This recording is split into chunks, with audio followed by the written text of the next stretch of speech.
A new report is shedding light on the cost of childcare in the United States.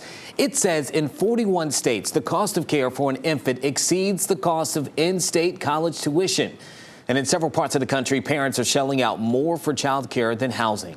We have Natalie Foster, the president of the Economic Security Project, with us this morning. Good morning, Natalie. What else is this report telling us about the state of childcare in the U.S.?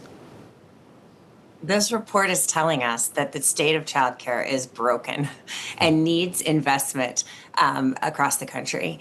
And in Virginia, we know that a minimum wage worker would have to work full time for 29 weeks from January to July just to pay for childcare for one infant. And that is not going to work for so many families. And what happens is they drop out of the workforce, which isn't good for the American economy. So the state of childcare across this country is in need of investment. And that's what the report's looking at. And I was going to follow up on that. You said that it's broken. You gave some examples. Anything else that you can pinpoint to what broke it? How did we get here?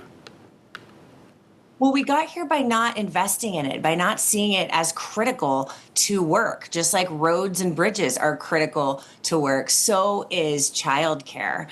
We have a public education system which has a seat for every kid in this country. We should have a public childcare system which has a seat for every child, for every baby in this country that's high quality, that's affordable, if not free, and universally available for families. So you just listed out some of these solutions there. Something else that I thought was rather interesting. I know a lot of young families, friends who say that they've had to make decisions, some not going to jobs because it's better to stay home and take care of their kids, others not having kids at all. Does your study look into the impact that it's having on even how many children people are choosing to have?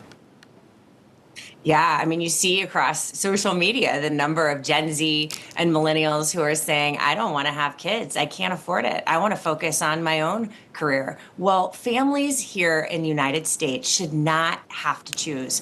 They should be able to do both, to focus on their careers and their jobs and to know that their kids are in high quality, affordable childcare. It's possible to do this. We just have to have the political will to get there. So for the people who are in that position where they want to have a child, they know they're going to need daycare, do you have any advice on how they can navigate that as these prices are skyrocketing?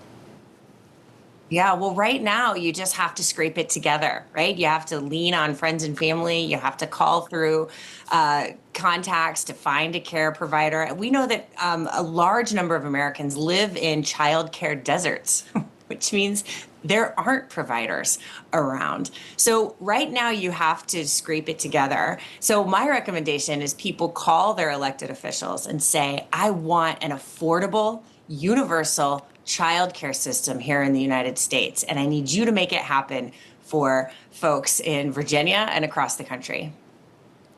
All right, that is Natalie Foster. We appreciate you, Natalie, for breaking that down, because I do believe there are a lot of families across the country, particularly here in Hampton Roads, who are experiencing what you are talking about. So thank you for your time and waking up with us this morning.